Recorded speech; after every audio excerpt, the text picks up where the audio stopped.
Welcome to the intersection of technology, cybersecurity, and society.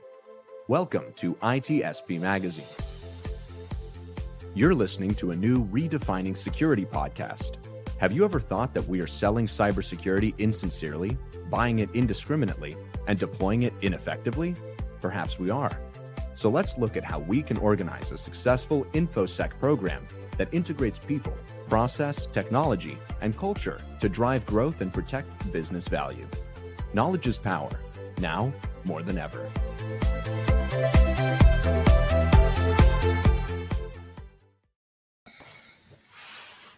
And just we are live here on ITSP Magazine with good friends, old and new. Great to see many familiar faces and a new face. And I think everybody kind of knows each other from the medias, the socials, if you will. Thanks for everybody for joining us live today for a new Redefining Security episode. Special edition. We don't go live. We normally don't do video. We just dig in on audio podcasts. But I want to do more of this, and I think not necessarily event driven. Hopefully, not event driven like today's episode is about. But when important things come together, we need to talk about it. And today is no FUD, no BS, straight shooting. What's going on with log4j or log4j, as I like to fat finger it when I'm typing.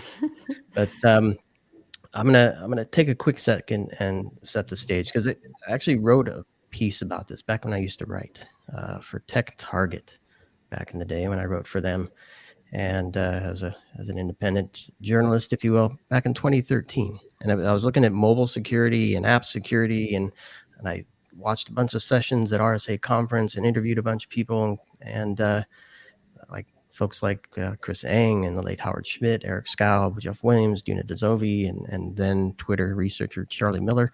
I put this article together, and in there was a report. And in that report were some stats about reuse or open sourced libraries. And there was one that topped the list. Can you imagine which one it was? log4j.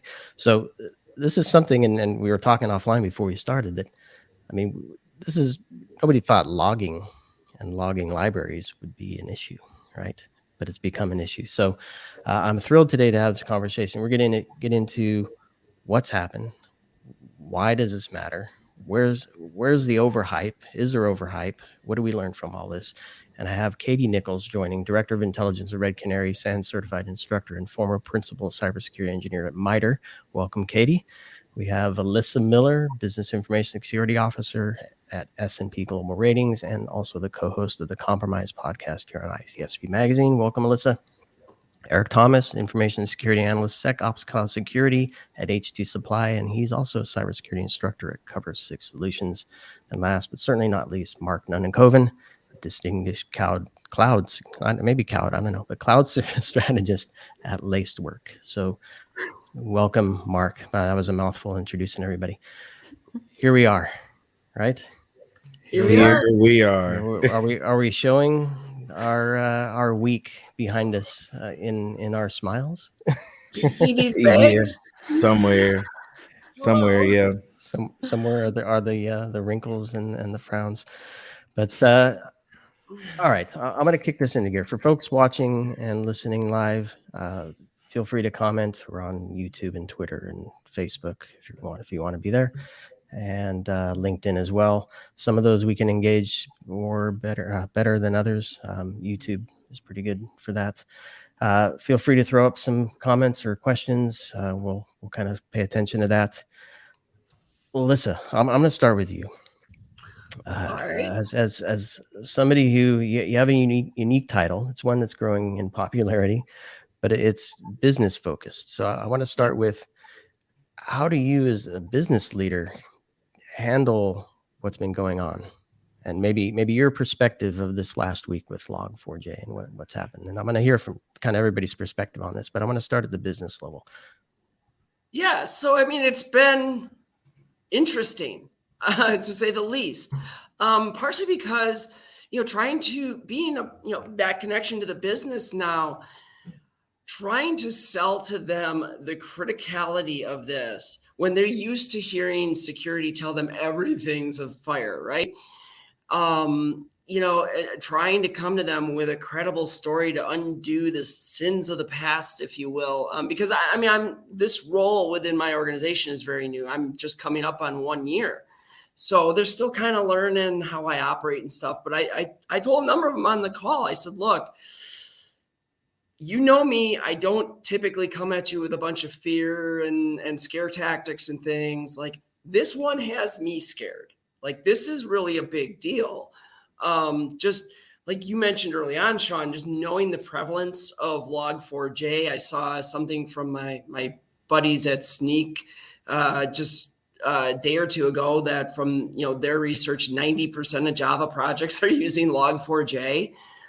That's a big deal. And so, that's been a real big challenge, because it was, how do I spin these people up, get them to understand and give us the right level of focus and criticality to this without it becoming just another case of InfoSec FUD.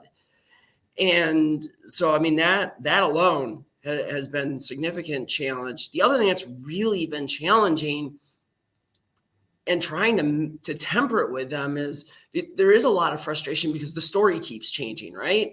First it was, just the versions of log4j that you need to have. First it was 215, then it was 215B, then now it was 216, and now we're already hearing 217 is coming. And so, they're in there trying, they're doing the thing, they react well, they're fixing things. And then it's like, whoa, here we go again. So that side of it has been tough. Now, the last thing I'll say on this question, and I'll shut up and let other people talk, is we did have some cool stuff that really helped us from the security side. Like, we have an SCA tool in place.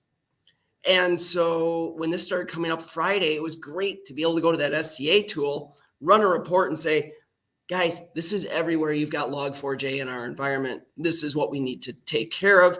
And here's how you prioritize it. Let's start with these because they're internet accessible and blah, blah, blah, blah, blah. We had all of our criteria there.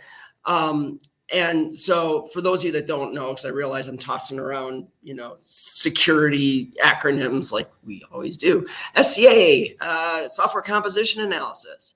So the aforementioned Sneak, White Source, there's a few others out there that do it too. Just, that will scan your software repos, identify the full dependency tree, all your dependencies down through all layers of nesting. So your dependencies of dependencies of dependencies get identified, and then not only find the vulnerabilities in that moment, but then keep that and alert you to new vulnerabilities.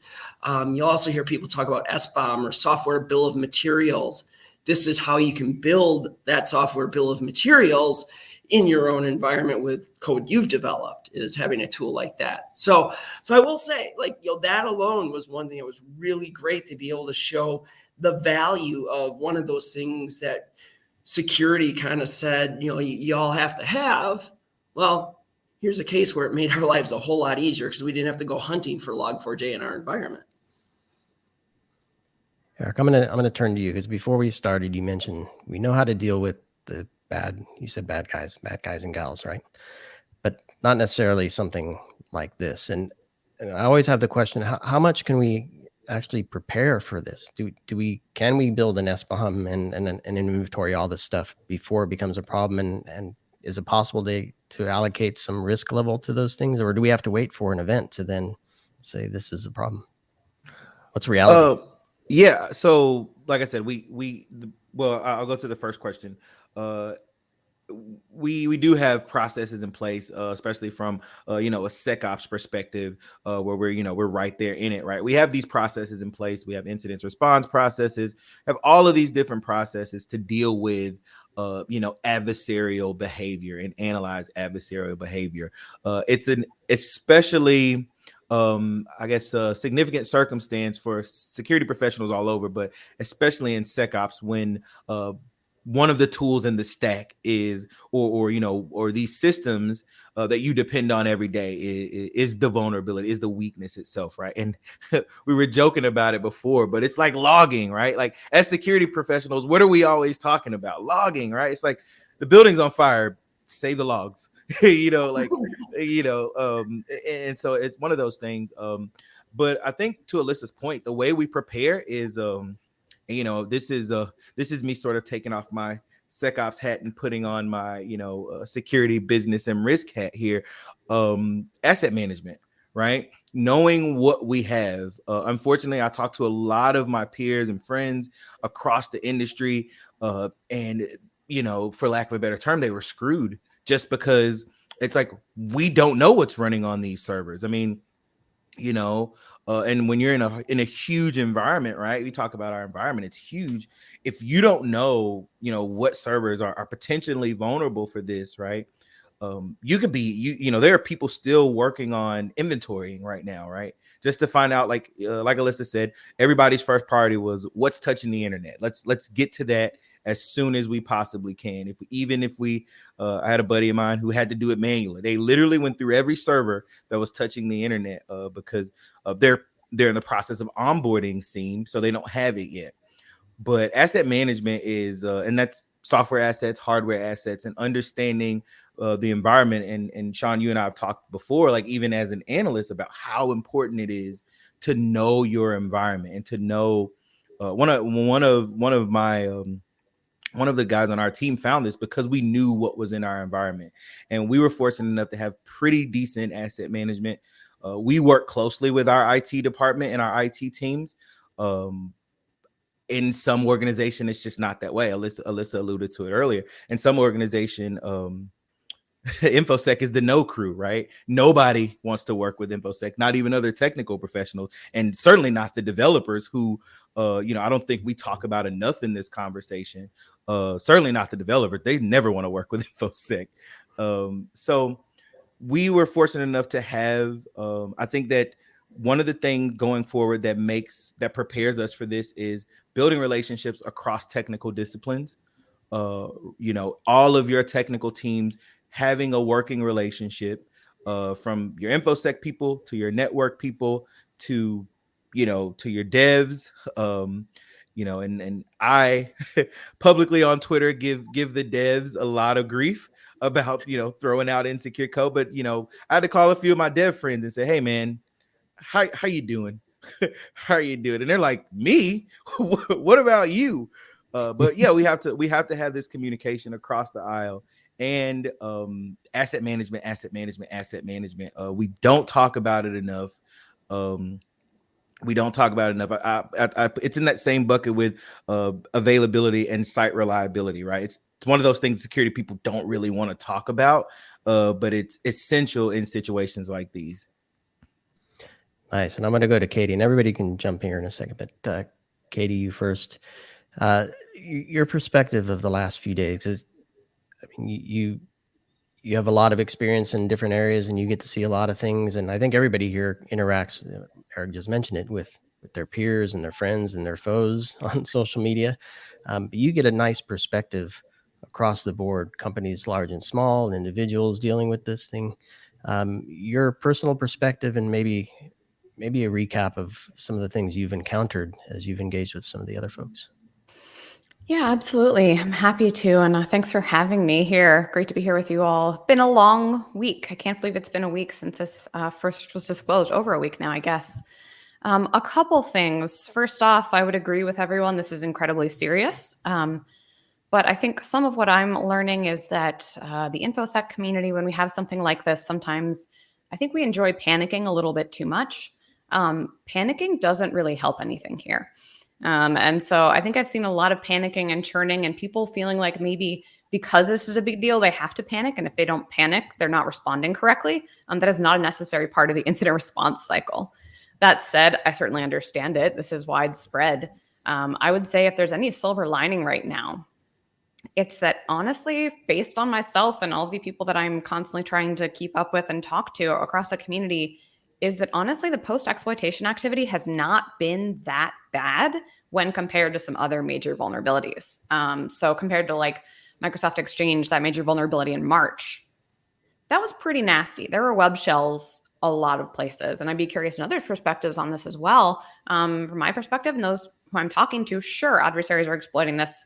Coin miners, right? We saw some attempts to deploy ransomware, some limited ransomware activity on Minecraft servers, right? Microsoft's Threat Intelligence Center talked about that. But I think the good news is that maybe the threats haven't started exploiting this in mass.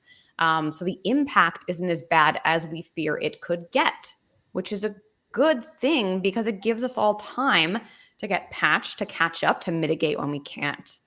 The other thing that I would say, you kind of talked and asked about, could we prepare for this? And absolutely, right? Everyone should have incident response plans. We talked about SBOM, software bill of materials, and Katie Masouras, another Twitter friend and colleague, she said she was watching, and I should give credit to her. She kind of helped me adjust my thinking in that, right, software bill of materials are helpful, but maybe before that, and Alyssa made the same point, maybe we just need some kind of inventory. But what I would say is think about, right, SolarWinds, that was almost a year ago. Been a long year. We talked about SBOMs and inventory after that. And what I would offer is that it's so easy for all of us to say, just keep your stuff updated, make sure you have an inventory.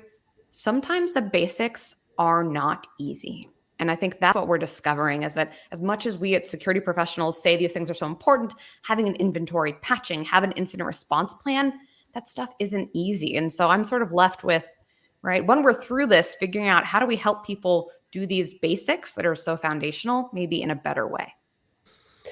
And Mark, your perspective, and I'm going to ask you to kind of point this in a direction of line of business owners, engineers, people playing around. They spin stuff up in the cloud. They launch new apps that are fun and skunkworks that turn into real things. How do we manage that in parallel to what the others have said, where you can't panic, right? So there's stuff out there we don't know about regardless. So how do we balance those two things? Definitely, yeah, and when Katie said that we need to focus on the basics more, and that I can't agree more, right? And I think that the problem is that we in security love the 0 day, we love the advanced attacks, we love that interesting stuff, but it's professionally interesting, but I think also it's an area where we have more control, whereas asset inventory, working closely with the line of business, that's reliant on other teams outside of our own. And it takes consistent effort, consistent communication. It's a long haul to get there. And sometimes we just default to the easier, even though it's more technically complex. And this rolls right into what you're saying there, Sean, as far as people spinning up stuff in the cloud, just experiments, different different tools they're running, different open source stuff they're running. That's almost the best scenario, because as Alyssa was mentioning, you can use the compositional analysis, you can scan your repos, you can check your templates, you have a better chance of knowing what's running there through some automated techniques than what I've been dealing with this week, talking to a lot of people, some off-the-shelf stuff, a lot of IoT stuff, a lot of enterprise apps where when you talk to the business units, they're like, yeah, I run XYZ. And you're like, yeah, I'm not worried about that. I'm worried about what that's built on. And so even if you get the names of the tools these people are using, then you need to go do the research with the vendor to figure out, okay, what is there, or you need to try to scan it. So I'll give you a concrete example. I was talking to a friend of mine who's in bioinformatics, and all of their lab equipment, all this big sequencing stuff, $500,000 machines, they're just Windows boxes, with a bunch of other cool stuff attached to them. But a ton of this stuff is written in Java, and surprise, surprise, it's all got log4j built into it. But nobody can touch that box because it's under a maintenance contract. They don't have admin access to any of this stuff. So you can risk like hot patching it, and you can try to put some mitigations around it. But it's sort of this long tail that's really a huge challenge. I'm just reassured by what Katie said, because I know we're seeing the same thing from our data, is that post-exploitation activity isn't that bad yet. It's mainly just finding out what's there. But this long tail is kind of scary because that won't hold up forever, right? Someone's going to figure out a way to leverage this into a much more significant foothold. And we have to figure out how we can get to that other stuff to patch it and put other mitigations in place to protect the rest of the business. And that's just a lot of grunt work. So let's talk about that. And whoever wants to jump on this, and I'm sure all of you have some perspective here. So don't panic is what I'm hearing. It's easier said than done, right? Yeah, that assumes you have some first step in mind, whether it be the right one or not. What are those first steps? Because Alyssa, you mentioned it was what I can't remember the numbers 215 and then 215B and then 216. So patching sucks in general. How do you do it 3 times? And is that the last one even? So is that the right first step, or is it some other mitigating controls, or what is it? I mean, I can share what we did, and it was you take it and you have to, it is that idea. Don't panic. You have to look at it systematically. Our look at it Friday was, what's the very first thing and quickest thing we can do that will reduce this risk? And so there were some, mitigating controls we were able to quickly implement, and we knew they wouldn't be perfect. I mean, and that's a big concept that security misses. We have to understand nothing is perfect.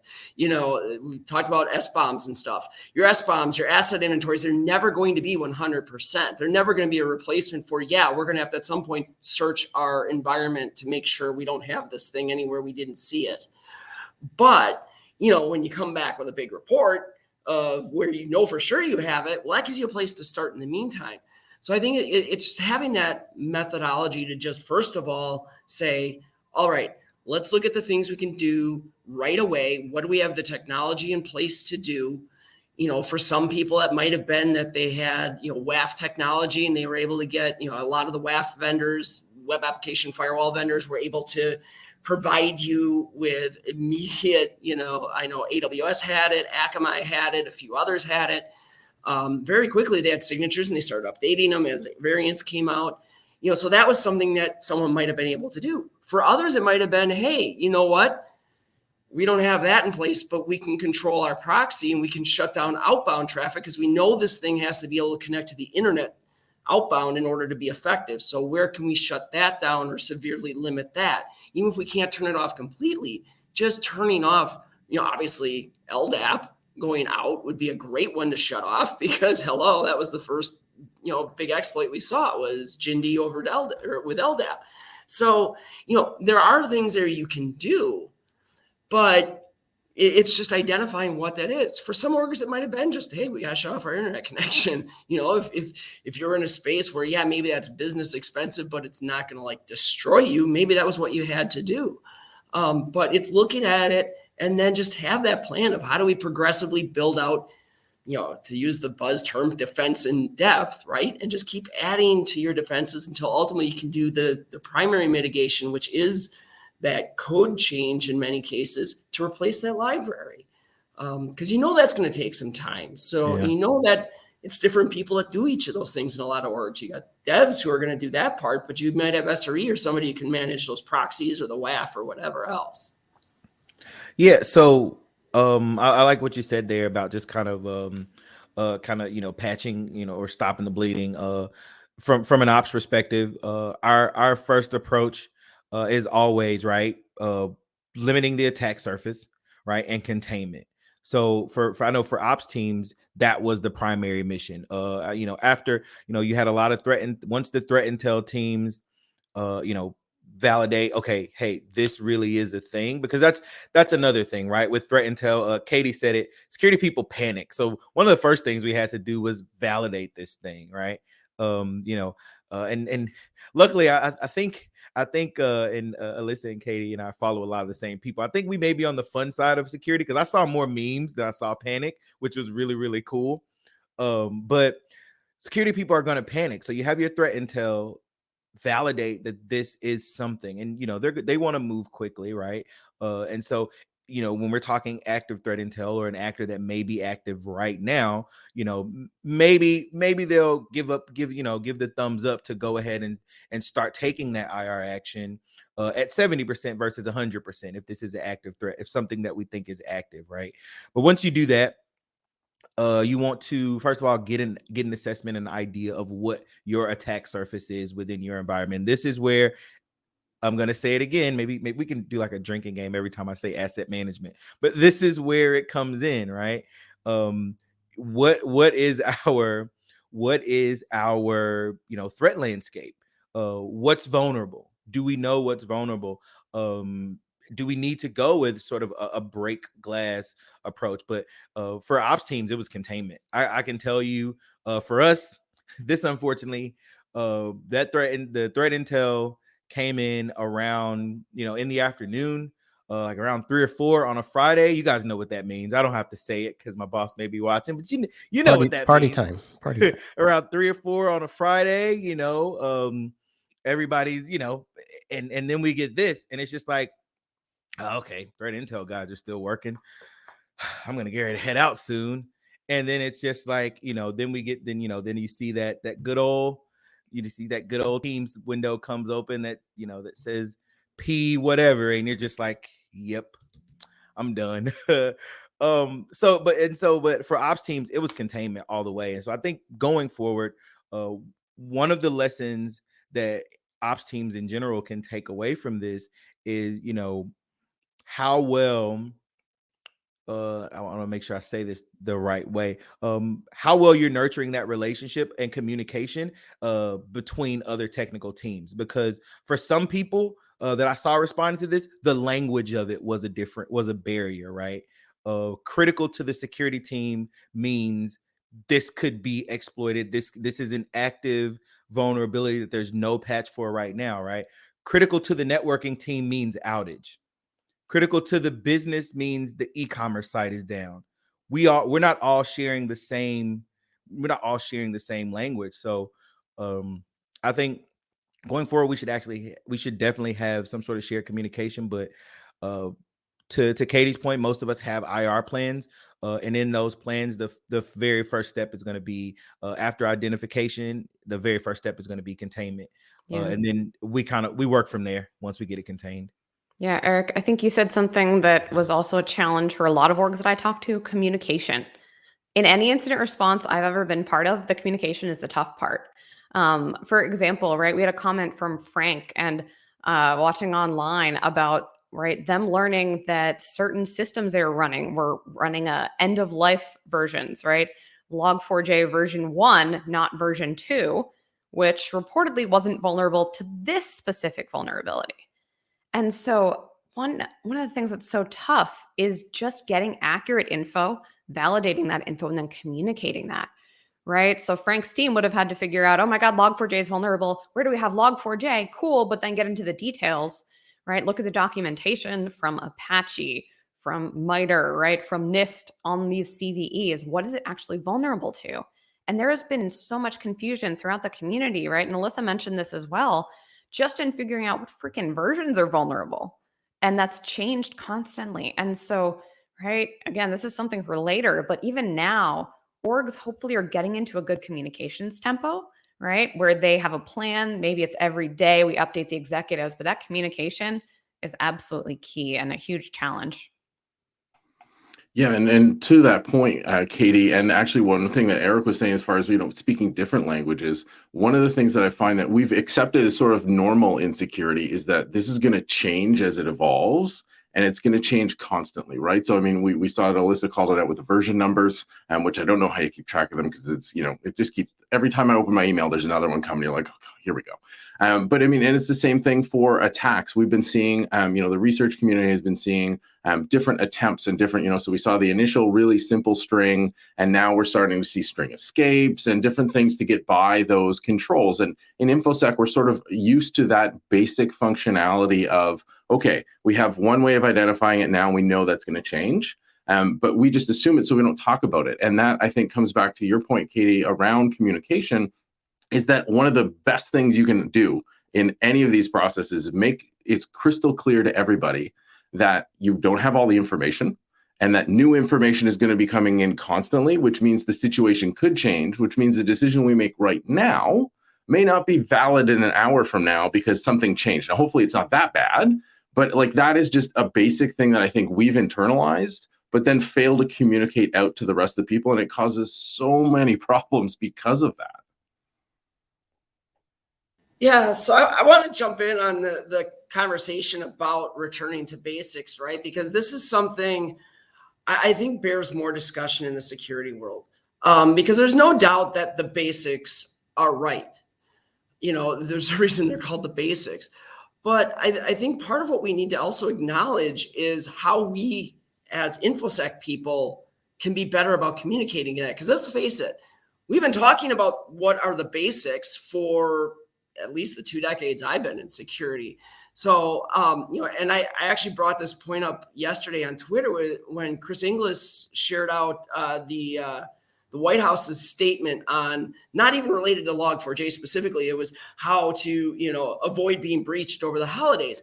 And you read through this statement, it's the exact same things we've been saying forever. It's, patch your stuff and do, cybersecurity awareness training and use MFA. And I'm just sitting there reading it like, we've been saying this forever. Nobody's listening. And then he tweets it out and he says, well, my hope is that now organizations will start to make these a priority. And my question back to him, and I'm sorry, Chris, I know I was kind of snotty about it, but legitimately, like, why now?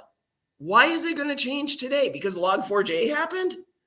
What happened when Equifax got breached? What happened with SolarWinds we mentioned before? It didn't change, right? So, it's really incumbent on us in the security sphere to figure out our language better. Katie caught me before when I was tossing out acronyms and just assuming that everybody knew what they were.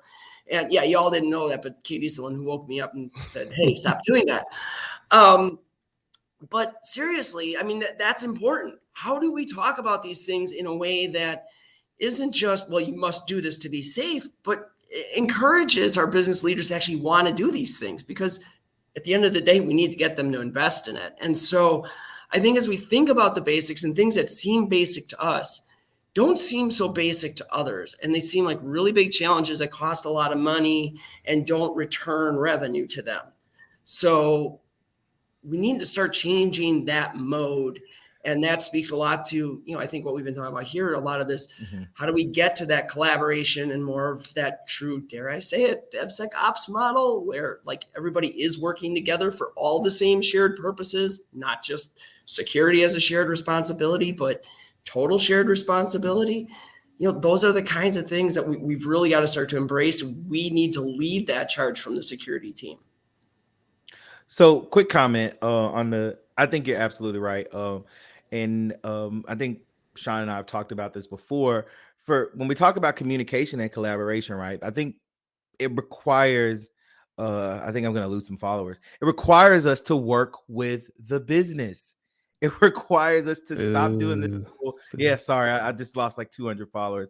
I didn't have that many to give, So anyway, it requires us to work with the business. Nobody wants to hear it. It's like, oh, the business, all they care about is money. Well, it's like, well, guess what? You should too. You're protecting their money because their money somehow through all of this stuff winds up in your pocket. So we as security professionals, and I don't like to, I cover my ears when she said DevSecOps because I'm like, no, but in our reality, we have to find a way to work with the business. And I think it starts, one of the things that I train analysts to do is to learn the business first. Before you touch any security tool in the stack, you need to be able to tell me, if I give you a host name, you need to be able to tell me what team owns that host, who the point of contact is, where it's located geographically, and and who the ServiceNow assignment group is, because you need to understand the business. And I think that helps with communications. Naomi Buckwalter talks about this all the time, right? Of just being more friendly, right? Showing up to meetings. I'm sorry, security professionals. We show up to somebody said show up with donuts. Show up to the meeting. You know what I mean? Show up to the meeting. When go to CAB. Oh, that's another 200. Go to your change advisory board meetings.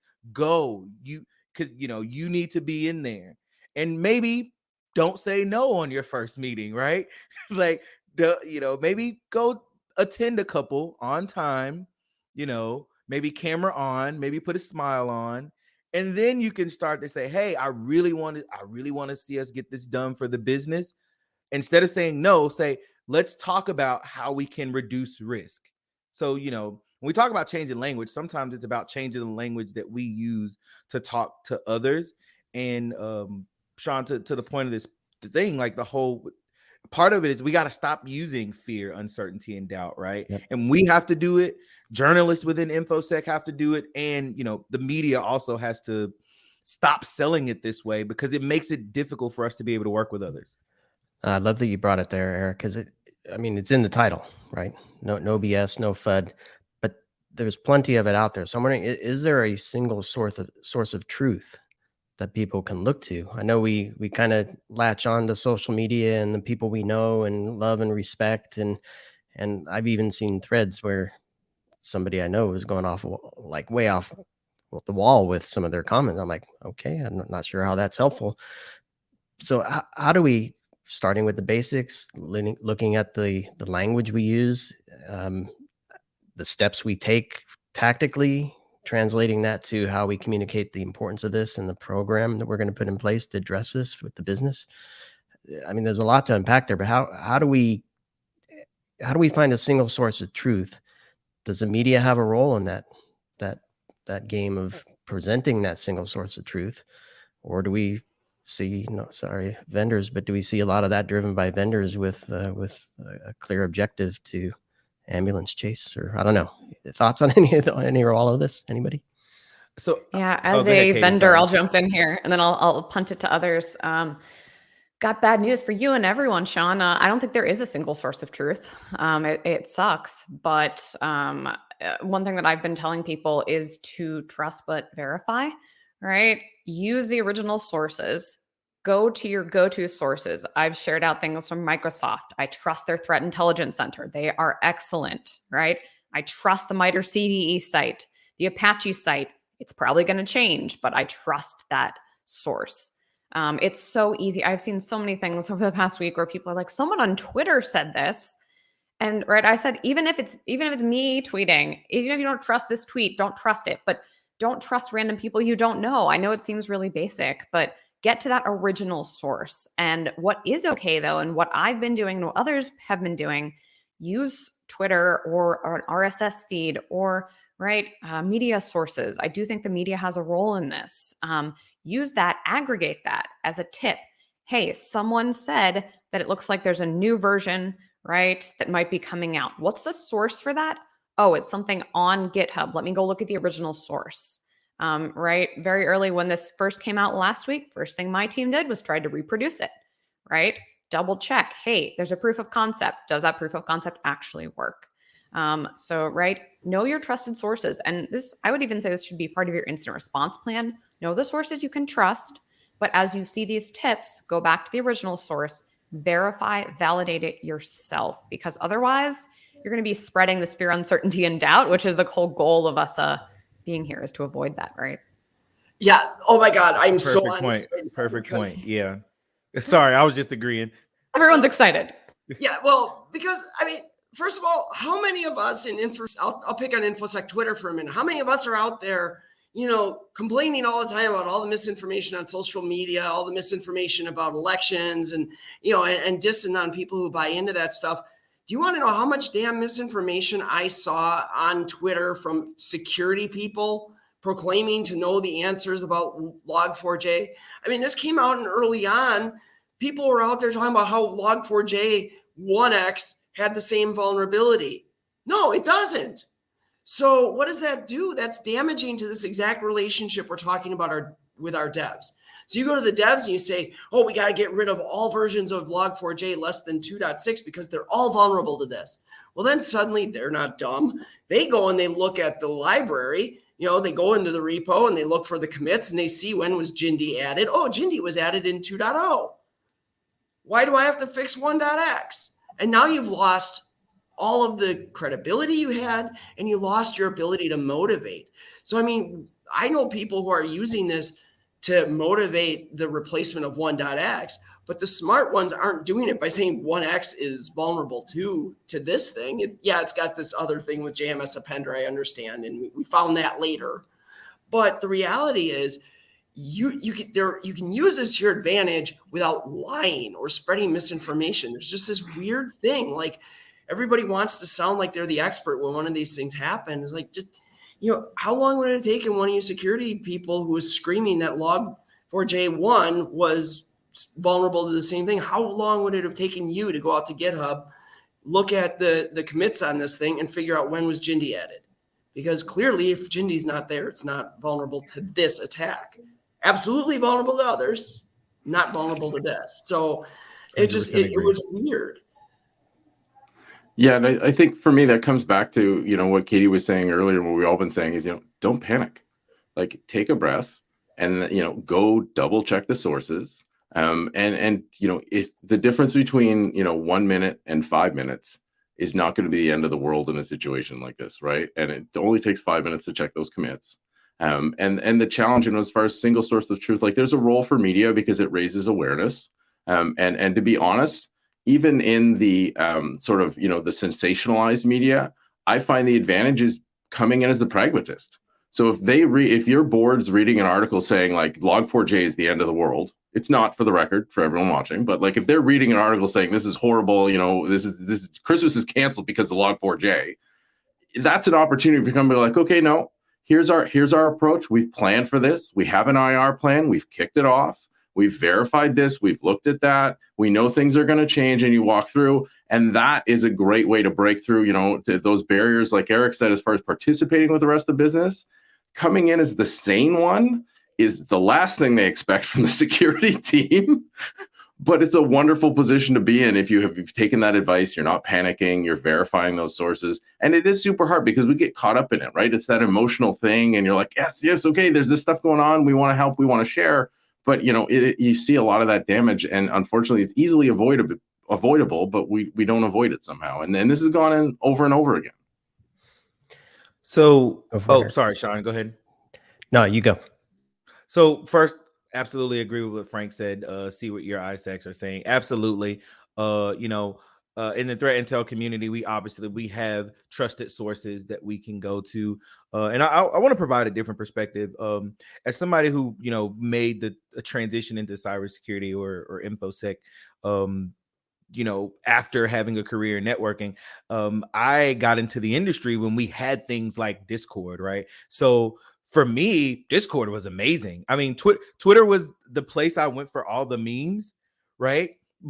But Discord was where I went for help. And I think Alyssa made a point that I think is important for cybersecurity across the board. Everybody doesn't have to be an expert, right? I have no problem going on and say, hey, we talked about the pup that was going around in the different iterations of it. I went on Twitter and said, hey, is anybody seeing this? You know, that was the thing. It's why when you think about it, one of my mentors told me the reason we have things like Stack Exchange and why we have great answers, why we have a plethora of answers, is because somebody was brave enough to ask the question in the first place. Everybody doesn't have to be the expert. You know, I've never answered a question on a forum. Go to them every day because there are brave people who ask questions, and then there are other people who give good information. So, you know, definitely your ISACs. And you have to forgive me, Katie. Absolutely forgot what ISACs stands for. You know, it's one of those things with acronyms. Information Sharing and Analysis Center. There we go. And they probably have one in your industry. This is not a paid promotion for ISACs. But yeah, I think that, you know, as Katie said, using your tribe, your community, start there, or actually start with whatever your organization's formal threat intel process is. If you have one, that is, I think sometimes we take it for granted. That's very much a capability of a mature security program. So not everybody has one. But if you have one, follow that. And then from there, use your community, use your ISACs, and use those trusted sources. Because I think, I don't know if everybody else, I was sort of impressed at the way we sort of came together on this. I mean, like I said, for a lot of us, we're in the same sort of Twitter sphere. We came together really well on this. So yeah, I mean, use your tribe, use your community. Yeah, and there's a comment from Matt listening in or watching online here, talking about basically just general awareness, right? Can we get folks who may not be aware or interested, perhaps, what vulnerabilities are and risk is? Do events like this help, or do they further promote the fear and panic and chaos? What do you think? Really quick, if we use it to teach, it helps. If we try to scare them into thinking the way that we think, it makes things worse. I'm going to give a quick answer. I think Alyssa is probably better qualified than me to give that answer. But generally speaking, if we use it to teach and we say, hey, this is the sort of thing we're talking about, it helps. If we try to scare them into saying, this is why you should listen to us, or this is why we should have more access or more authority or more decision-making power, it goes the other way. Yeah, I mean, that's what I'm actually just going to expand on exactly what you said, because you kind of went where I was headed too. And that is, this, by it left to itself, I don't think it will. In fact, actually, I think it'll be more damaging to how we handle this in the future, because you're going to have a lot of executives who are going to be looking at the expense that went into responding to this and everything else. And they're going to go hyper the other direction if we don't manage that narrative. So you're going to have those executives are going to look at it and say, well, we got to get open source out of our environment. We can't have any open source or silly things like that. And then they're going to hear back from the business that, well, if you do that, you're basically turning us off. We're shutting down at that point. And then nothing will happen. It'll be the age-old thing. So what's really important for us in the security world is to manage that narrative. And we have to be ahead of the game in that, right? I mean, like, we need to be the ones on the forefront right now to leverage the fact that we have an opportunity here to use this. But again, first of all, as Eric said, not with fear and uncertainty and doubt, not with, scare tactics and woe is us, not with, we're going to reduce risk by X, Y, Z. Because it's a great discussion, but it still doesn't motivate executives. What we need to do is take a very consultative approach and say, here's what we need to do to keep the business running and to keep innovation spreading and growing and doing all the things we do from a business, but still be able to address the security concerns that we ran into here. Here's how we need to address that. That's the narrative we need to bring from the security side. It's got to be business aware, because otherwise it just turns into the same story. And like I said before, with the statement from the White House, it'll be us doing the same thing again, just screaming the same things from the rooftops that we've already been screaming into the void for how long and getting no results. We can't keep doing the same thing. We have to be smarter about this. And I think everybody has to go through something like this to know how to deal with something like this, right? So I'm going to bring it down as far as you want to take it. Technically, I think folks listening can handle it, certainly more than I can. But I'm here giving you the platform to help people listening. How do we cut through the noise, get past the FUD? What's real with log4j specifically in terms of what's possible in terms of the threat and the exposure that it brings? What is not possible that we've seen floating around that people may be trying to address that they shouldn't be? And if definitely want to look at log4j here, but if you want to open it up to general open source software, we can look at that. But let's focus on log4j first. So hey, real I'll quick. kick this off. Oh, sorry, Katie, Yeah, because go you're ahead, going to Eric. say something valuable. Somebody just texted me and said they think it's log4j. Are we saying that wrong? Do we have bad intel? Oh man, we're not getting into this. Okay, sorry. My colleague Matt Graber is log4j. Like, he likes the French accent. I don't even Somebody know. said it's Fabergé? log4j. All right. Sorry. Yeah. I didn't mean to derail it. I was just like, Wrong. Here we are talking about trusted intel and we can't even get the name right. Sorry. Go ahead, Katie. It's all good. So what I was going to say is, first off, I don't think it's realistic to expect that everyone in the world is going to immediately patch this, first of all. So, I don't know how technical we want to get. I just brought up my colleague's notes because Matt Graber is my trusted colleague who explains how this stuff works. So I think what is true, right, that adversaries can have some adversary supplied input that will exploit this vulnerability. We know this. What I think the nuance we need to make clear to our consumers and stakeholders is that this is not single-handedly going to bring down your entire network and cause ransomware and stealing of data, right? These things happen as part of a chain. And so, yes, as Alyssa said, great advice. Try to mitigate where you can, try to patch where you can, but remember that, right, adversaries, after they exploit this vulnerability, there are going to be other things that they do after that, right? For example, there was a blog today from VK, Vitaly Kremenz, on Conti ransomware. and how, right, they exploit this vulnerability in vCenter to move laterally.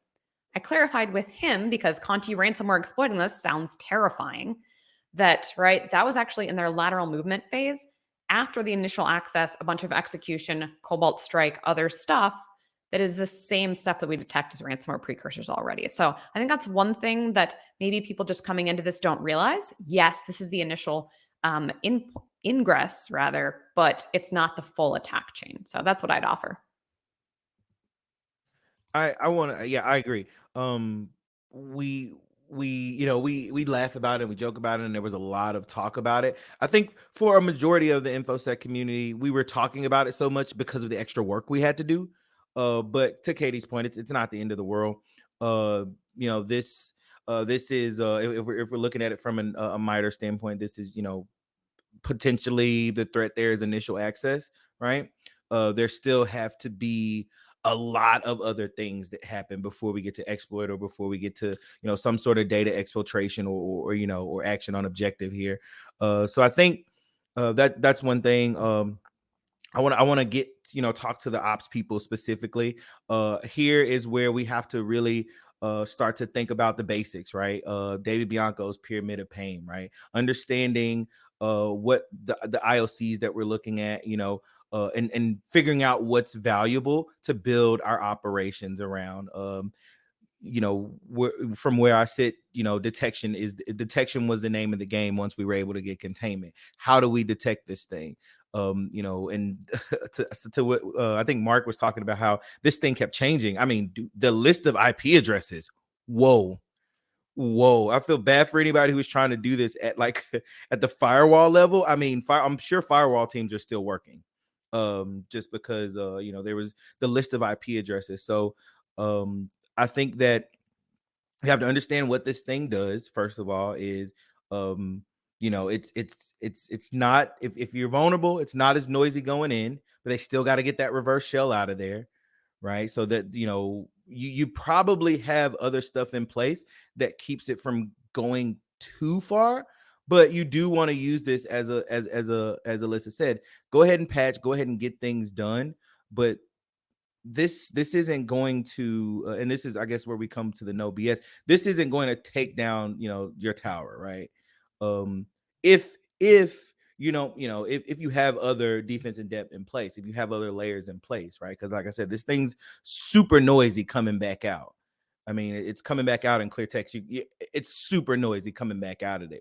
So I think that's one of the things where we have to sort of level set reality and really understand that this isn't D-Day for computers, right? Or maybe D-Day for Java. Won't give my opinions on Java because they may be watching, but we do have to be realistic, and we do have to get away from the fear. Fear is a tactic of communicating anything to the business and even to each other as technical professionals.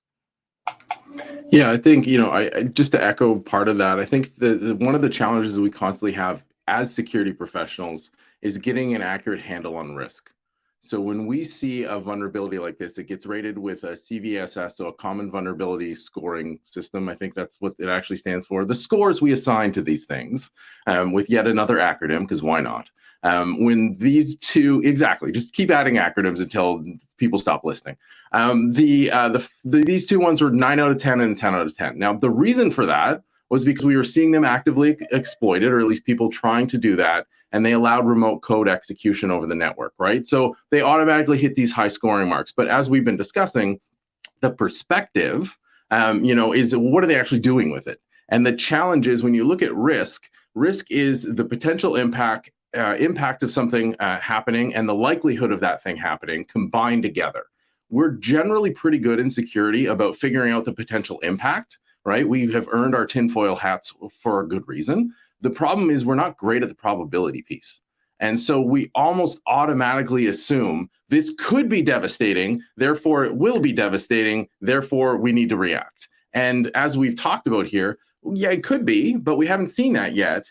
And so the likelihood right now is relatively low, which is a good thing. That gives us time to go through the motions, to go through the basics, to bring it back to what Alyssa was saying, to go through these basics and work with the business to actually mitigate or to fix the root cause of this issue. The challenge is communicating that and working through that in a logical manner. And I get it. From a risk perspective, we never want to leave holes open because you never know what could happen, right? Something bad could happen. And we've seen that repeatedly where in competitions like Pwn to Own, which is a researchers show up and try to crack the latest versions of a whole bunch of popular things. And if they do it, they get prizes, right? A great competition to encourage security research. But one of the trends we've seen over the last few years is that the winners have been using lower risk things to get bigger access. So instead of one big hole, they've been threading through multiple small ones because they were left open. And that gets in the back of our heads as security folks. And we need to literally force ourselves to maintain the perspective that when we show up, if we do show up at CAB, we're not the number one priority. The business is the number one priority. We're one of many competing priorities that needs to be balanced. And I think that's super hard to do because we're getting out of the technical side and we're purely in the human side. And that's where we all sort of fall down. So I think, to wrap this back to the original question, this could be bad. We've seen no evidence of horrific things happening, but it's a smart idea to close up this hole as fast as you can because the potential is there, but you have time. So go through the process, don't skip the steps, work those basics, and you'll get a good result. I love it. Take the time.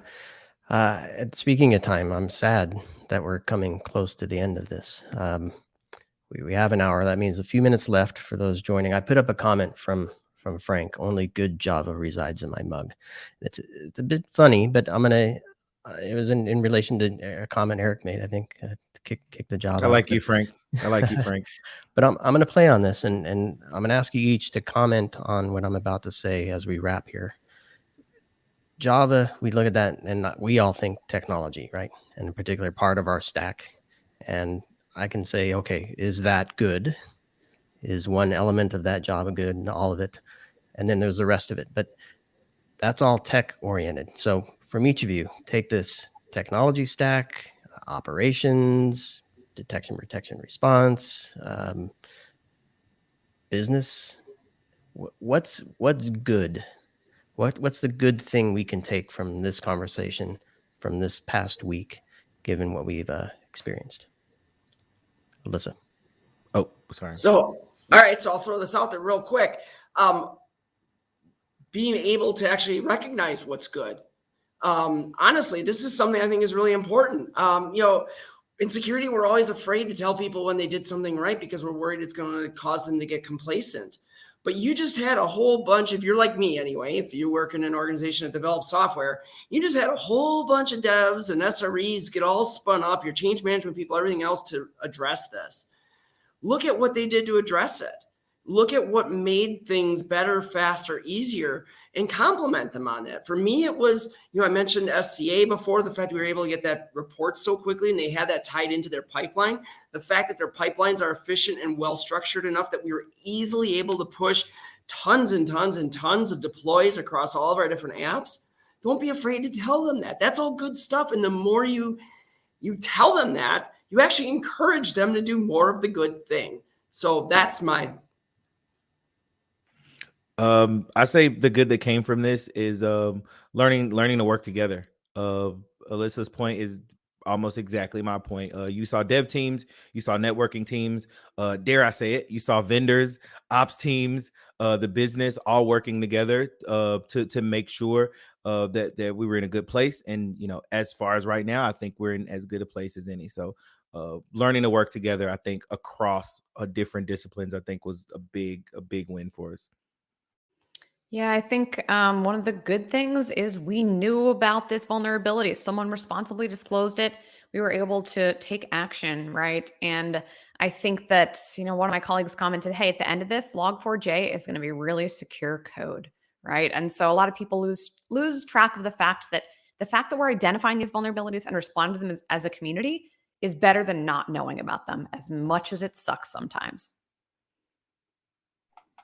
Yeah, I would say for me, it's really the fact that, this is, I can guarantee pretty much every professional has had a conversation with somebody they hadn't talked to before, right? And so it's opening up those laneways, which are super important. And sometimes it takes a forcing function like this. I wish it didn't, but sometimes it does. And you have that conversation, and I would say don't let it go to waste. Make sure you keep that connection alive because we do need to work together. We're all working towards the same goal. Whatever that goal is for your organization, you're all there for the same reason. You may have different perspectives, but yeah, I think that's a huge one. It's just that conversation. I love it. I love this community. I love this group. Alyssa, Katie, Eric, and Mark, thank you so much. Thanks for those joining us online and actually contributing and participating in the conversation. Thanks to my co-founder, Marco, lurking in the background, helping me out here. Really good conversation, important conversation. Thank you all for joining us. Stay tuned. On the show notes, we'll have some links for folks, linking to some things that I captured as I prepared for this, and I'm sure the host or the panelists will have some things to share as well. So thanks, everybody. Peace out. Stay safe. Keep well. Bye.